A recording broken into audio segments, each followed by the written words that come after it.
موجود ہے اور اسی حوالے سے مزید بات کریں گے۔ وزیر ریلوے شیخ رشید صاحب ہمارے ساتھ موجود ہیں۔ شیخ صاحب بہت شکریہ آپ کا کہ آپ نے ہمیں وقت دیا۔ شیخ صاحب یہ بتائیے گا کہ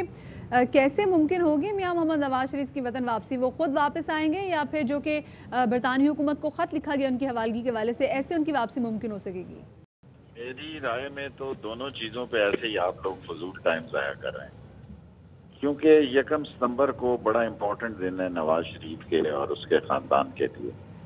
اگر کورٹ کوئی فیصلہ کر دیتی ہے تو پھر میرے نہیں خیال کہ جو کیس میں وہ بری ہوئے ہیں اس کا بھی فیصلہ ہے، اور جس کیس میں وہ سزا ہیں اور باہر ہیں، میرے نزدیک 1 ستمبر جو ہے وہ ڈی ڈے ہے نواز شریف کے لیے۔ اچھا، اور اگر کورٹ کوئی ڈیٹ نہیں دے دیتی اور یا کوئی وہ نیکسٹ نہیں چلی جاتی تو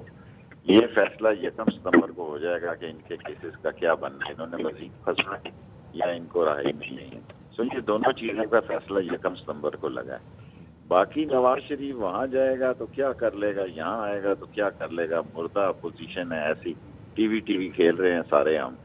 ہمارے پاس اور کوئی کھیل کھیلنے والے نہیں ہے، نہ یہ لوگوں کو سڑکوں پہ لا سکتے ہیں،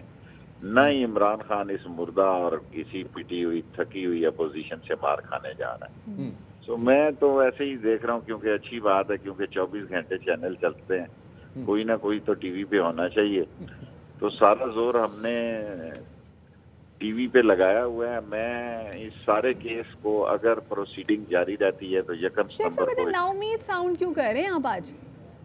میں آپ کو امید کی بات یہ کر رہا ہوں کہ 1 ستمبر کو ان کا فیصلہ ہو جائے گا کیا ہونا ہے۔ سر اس میں تو ضمانتی شہباز شریف صاحب ہیں، تو اگر 1 ستمبر کو ضمانتی کا میاں مسئلہ نہیں ہے، اس میں ایک کیس میں جس میں بری ہے اس میں نیب کی استدعا ہے کہ وہ کیس ٹرائل کیا جائے، وہ بری غلط ہوئے ہیں، اور جو ضمانت ہوئی ہے وہ کینسل کی جائے، کینسل ہی ہے پہلے ہی وہ تو۔ سو میں ساری جو بحث آج کل جا رہی ہے، اگر نواز شریف آ جائے گا پاکستان میں تو کون سی تلواریں چل جائیں گی، اگر نہیں آئے گا تو کون سی قیامت آ جائے گی۔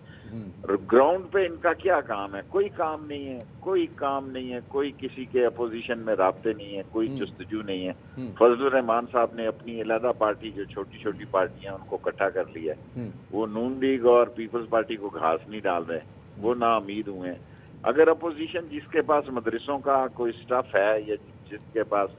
مدرسوں کی ایک بڑی تعداد ہے، وہ فضل الرحمان ہے، اگر وہی ابھی ان سے راضی نہیں، کیونکہ وہ تحریر مانگ رہا ہے اور وہ تحریر مانگ رہا ہے، تحریر یہ دینے کے لیے تیار نہیں، کم از کم شہباز شریف کو نہیں دے گا، کیونکہ شہباز شریف کا کیس جو ہے وہ سیریس کیس ہے، سب سے زیادہ سیریس کیس شہباز شریف کا اور حمزہ کا ہے، اور اس کی پوری کوشش ہے کہ کوئی درمیانی راستہ نکل آئے جو کہ نہیں نکل رہا۔ اور یہ جتنا پتھراؤ مریم نے کیا ہے یہ شہباز کی سیاست پہ کیا ہے، نیب کی عدالت پہ جو جتنا انہوں نے کیا ہے وہ شہباز شریف جو جستجو کر رہے ہیں اور جو تگ و دو کر رہے ہیں اس پہ کیا ہے۔ اور میں تو اس ایشو کو ہی اب اتنا ایشو نہیں سمجھتا، اگر آئے گا نواز شریف تو کیا ہو جائے گا، اگر نہیں آئے گا تو شیخ صاحب اب آپ کو لگتا ہے کہ اپوزیشن جو اکٹھی نہیں ہے تو کسی وجہ سے اکٹھی نہیں ہے، وہ وجہ کیا ہے؟ کیا امید ہے ان کو کہ شاید اب بھی ان کو راستہ مل جائے گا، اور کوئی ایسا لگ رہا ہے کہ وہ این آر او کی طرف امید جو ان کو ہے وہ پوری ہو جائے گی؟ تو شبلی نے بھی ان کی تحریر، ان کے پوائنٹس آپ کے سامنے رکھے ہیں، وہ ایک این آر او کی تلاش میں ہیں، اس میں کوئی شک نہیں ہے، اور وہ N R O Imran Khan کی طرف سے انہیں نہیں مل رہا۔ عمران خان نے لاسٹ کیبنٹ میں یہاں تک کہا کہ این آر او دینا غداری ہوگی، غداری سے بڑا لفظ تو میرا خیال ہے کوئی پارلیمانی تاریخ میں جو انہوں نے کیبنٹ میں ایڈریس کرتے ہوئے کہا کہ این آر او کا مطلب ہوگا غداری کروں گے ہم۔ سو سیاست تپے گی ضرور محرم کے بعد، لیکن ٹھس ہونے کے لیے تپے گی، اور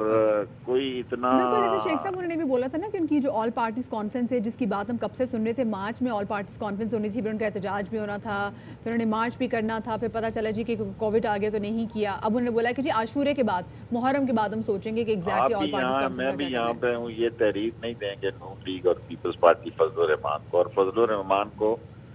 کا دل یہ ہے کہ اب میں استعمال نہ ہوں ان کے ہاتھوں، اور اپنی دکان علیحدہ لگانے کی، چھوٹی موٹی ٹک شاپ کی، وہ سیاسی ٹک شاپ کی کوشش کرے گا، لیکن وہ بھی نہ ہونے کے برابر ہے۔ میں عمران خان کو جی 5 سال پورے کرتا ہوا دیکھتا ہوں،